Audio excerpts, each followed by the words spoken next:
उत्सव और किस लिए मनाया जाता है।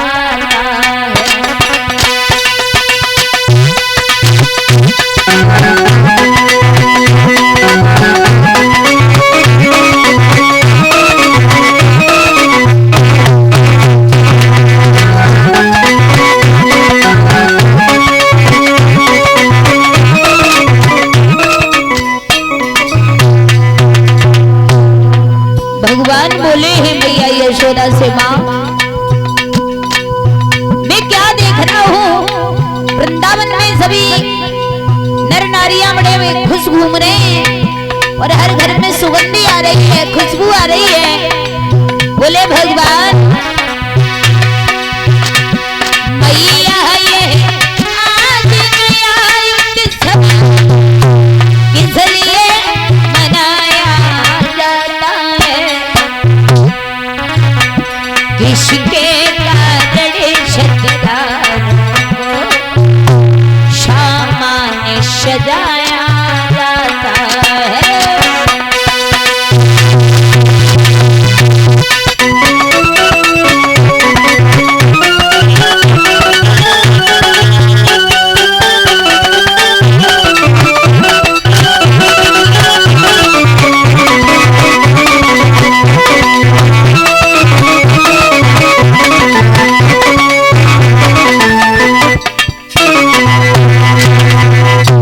भगवान ने आगे बढ़कर के यशोदा मैया से पूछा, मैया मैं क्या देख रहा हूँ कि वृंदावन वासी सभी खीर पूड़ी पुआ पकवान बनाए जा रहे हैं। तो मैया यशोदा को देखा, वो भी बना रही। भगवान बोले मैया आप भी बना रही हो, अरे इसमें से कुछ पुआ कुछ पूड़ी हमें भी दे दो। मैया बोली दूर रही हो, दूर काय को। जवाब दिया बेटा मालूम नहीं है, अरे जय जय का पहले भोग लगेगा उसके बाद में खाना। भगवान बोले मैया हमें भूख लगी है, बाहर में जाए जय जय, कौन जय जय है। जवाब दिया नहीं बेटा ऐसे नहीं कहते हैं। भगवान को तो सब कुछ मालूम था, लेकिन भगवान फिर भी अनजान बन रहे थे, क्योंकि मन की जाने चित्त की जाने जाने चित्त की चोरी, और ऐसे प्रभु से काछ पिए जाके हाथ में डोरी। भगवान तो सब कुछ जानने वाले, उनसे तो कुछ छुपाए नहीं है। यशोदा से बोले वाह हमें बताओ, तो मैया यशोदा तो कुछ नहीं बोल पाई कि यशोदा तो चुप ही रही। तोले बोले वाह आनंद तुम्हें नहीं मालूम है बेटा यादव चंद्र। यशोदा मैया कुछ नहीं बोल पाई। बाबा नंद आए, कहने लगे कृष्ण तुम्हें नहीं मालूम है वृंदावन वासी क्यों खुश हैं, क्यों खीर पूड़ी पुआ बनाए जा रहे हैं। तो बाबा ने बताया है, हे कन्हैया आज इस शुभ घड़ी में हम सभी इंद्र का पूजन करने के लिए खीर पूड़ी पुआ बना रहे हैं। और जैसे ही इंद्र का नाम सुना तो भगवान बोले बाबा ये इंद्र कौन है, ये क्या करते हैं। बाबा ने कहा बेटा इंद्र जो है मेघों के राजा हैं, और जब हम इनकी पूजा करते हैं मेघों को आज्ञा दे करके जल बरसाते हैं। और जब जल बरसता है ना तब हरी भरी घास उगती है, और गाय बछड़ा उस घास को चरते हैं। तब गाय बछड़ा हष्ट पुष्ट होती है, तब गैया दूध देती हैं, और उस दूध दही को तुम खाते हो। ये करते हैं हम लोग। भगवान कन्हैया ने जब ये सुना, भगवान बोले बाबा और इंद्र अगर हम इसका पूजन न करें तो। जवाब दिया है कन्हैया अगर पूजन नहीं किया ना तो इंद्रदेव नाराज हो जाएंगे। भगवान बोले हैं बाबा इसका मतलब है इंद्र बहुत बड़ा मतलबी आदमी, अगर पूजन किया तो वर्षा करवाएगा, नहीं पूजन किया तो नहीं करवाएगा। बोले हाँ इसलिए ऐसा मत कहो मेरे लाल। और इसी साल नहीं बल्कि हर वर्ष हम इंद्र का पूजन करते हैं। भगवान ने कहा है बाबा मुझे ऐसा लग रहा है ये दुनिया सत्य का रास्ता छोड़ करके असत्य के रास्ते की तरफ भाग रही है, मैं बिल्कुल नहीं भागने दूंगा। और मैं क्या देख रहा हूँ इस दुनिया में लोग अपने जीते जी माँ बाप को 2 रोटियां नहीं दे पाते, और मरने के बाद आता है जो कुंवर का महीना कनगति का महीना। कनगति में महाराज मरे हुए लोगों को भोजन कराते हैं, लोग दावत खिलाते हैं, खीर पूड़ी पुआ बनाते हैं, रायता बनाते हैं, चावल बनाते हैं। अब बताओ जीते जी कभी माँ बाप को 2 रोटियां भी देना मुश्किल हो गया, और मर गए तो महाराज पूड़ी बना रहे हैं, खपा रहे हैं, कौओं की दावत कर रहे हैं बुला करके। धन्य है ऐसी संतान को। माँ बाप के ऊपर बुढ़ापा था, माँ ने एक दिन अपने पुत्र से कहा बेटा हमें ऐसा इच्छा लग रहा है, हमारी इच्छा ये कि थोड़ा हम गंगा जी स्नान करें, कछला सुरों ले चलो। तो लड़का कहता चुपचाप बैठो, बुढ़ापा आ गया, सटिया काय को नहीं है, ये बुढ़ापे में गंगा नहाने की अवस्था है, चुपचाप घर में बैठो। फटकार दिया, मैया बैठ गई। और महाराज वही मैया जब मरी गई बूढ़ी होकर के, तो बेटा मरघटों से हड्डियां बीन करके गंगा में सिराने ले जा रहा है, गंगा स्नान कराने। बताओ, जीते जी गंगा स्नान नहीं करवा पाया और मरने के बाद गंगा स्नान कराने ले जाते। धन्य है इस दुनिया को। अब ये सत्य बात है, लोग आजकल असत्य के रास्ता को छोड़ करके, सत्य के रास्ता को छोड़ करके असत्य की तरफ भाग रहे हैं। काशी मथुरा हरिद्वार तीर्थ करने के लिए जाते हैं, क्यों? हमारा कल्याण हो जाए। भोले बाबा पे कावड़ चढ़ाने जाते हैं, दुर्गे मैया पे दूध का लोटा जल का लोटा चढ़ाने जाती हैं माताएं, पूड़ियों को बना के भोग लगाने जाती हूँ। धन्य है, तुम्हें चुल्लू भर पानी में डूब करके मर जाना चाहिए। पहले अपने घर में माँ बाप बैठे, इनकी पूजा नहीं कर पाई, इन्हें भी प्रसन्न नहीं कर पाया, भोले बाबा को प्रसन्न करने चले कावड़ चढ़ा के। ये मैं नहीं, भोले बाबा कहते हैं कि तू अपने माँ बाप को प्रसन्न कर जिसने तुझे जन्म दिया है, और मेरे ऊपर कावड़ चढ़ाने से कुछ नहीं होगा। अरे मैं तो प्रसन्न बैठा हूँ, जब तेरे माँ बाप प्रसन्न है तो मैं तो खुश हूँ, और तेरे माँ बाप ही नाराज है तो मैं तो उससे कैसे खुश हो जाऊंगा? बिल्कुल नहीं हो सकता, कभी नहीं हो सकता। और ये सत्य बात है। माताएं हमारी यहाँ बैठी हैं, आप दुर्गे मैया के मंदिर में लोटा चढ़ाने जाती हो, 9 दिन का उपवास करती हो, बड़ी अच्छी बात है, करना चाहिए है। लेकिन हाँ, ये भी करना चाहिए, पहले जो करना है पहले वो करो, उसके बाद में ये करो।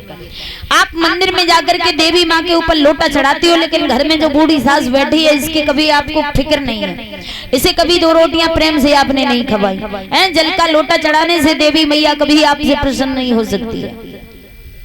महाराज देवी माँ भी कहती है कि पहले अपने सास ससुर को प्रसन्न करो, अपने जन्म देने वाली माँ को जिसने प्रसन्न नहीं कर पाया, तो वो मंदिर वाली देवी, वो पत्थर वाली देवी कभी आपसे प्रसन्न नहीं हो सकती है। माता सभी से मेरा हाथ जोड़ करके निवेदन है, भगवान ने सभी को समझाया।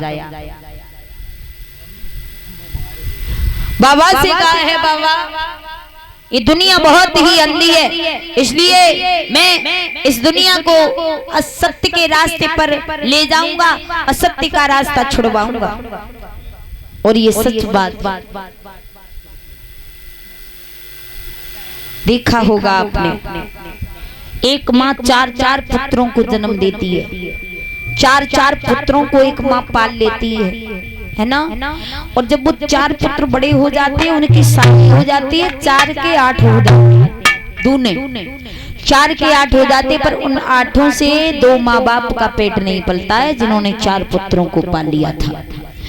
माँ बाप बड़ा कर देते हैं, शादी कर देते हैं, शादी होने के बाद में फिर होता है साजे बंटवारे का नंबर, बंटवारा होता है घर में। और जब बंटवारा होता है, आप लोगों ने देखा होगा उन घरों में कि जब धन दौलत का बंटवारा ना होता है ना, उसी समय माँ बाप का भी बंटवारा होता है।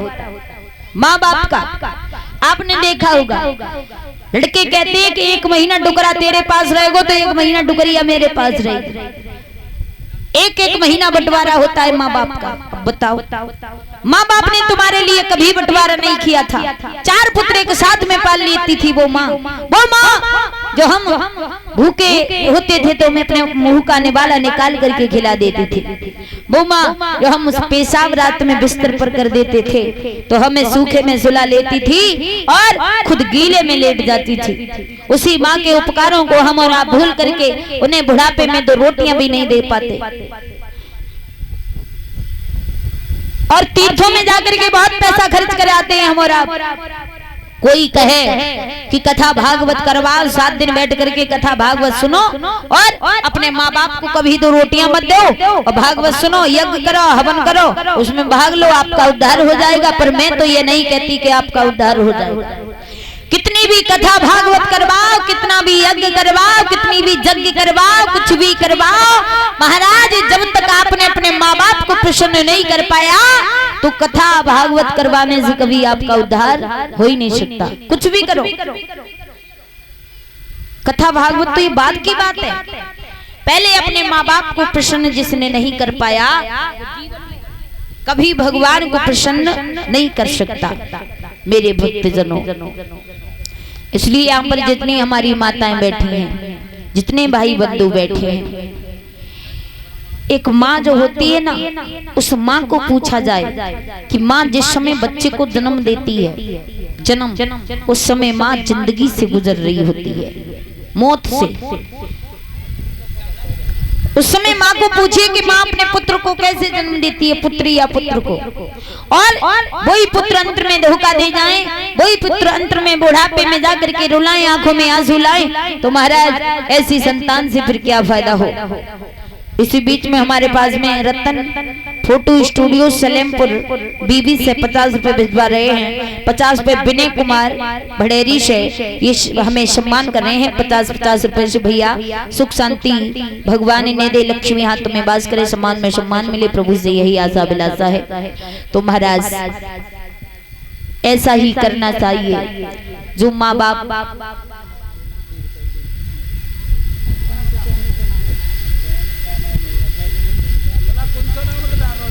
और ध्यान दें, जो आपके इस गांव में कैमरा चल रहा है, उस कैमरा की वीडियो पड़ भी चुकी हैं आपके यूट्यूब पर। तो कल्पना चैतन्य जी चैनल और रिंकू स्टूडियो कासगंज, ये दोनों चैनल हैं जिन पर आपको अपने गांव की वीडियो देखने के लिए मिलेंगी। तो और शायद है पड़ भी चुकी है रिंकू स्टूडियो चैनल पर, रिंकू स्टूडियो कासगंज, इस चैनल पर वीडियो पड़ भी चुकी है। कल्पना चैतन्य जी चैनल इस पर भी पड़ चुकी है। तो आप इस चैनल को देखें यूट्यूब पर, अपने गांव की वीडियो देखें। एक बार प्रेम से जयकारा लगाएंगे, बोलिए सच्चे दरबार की।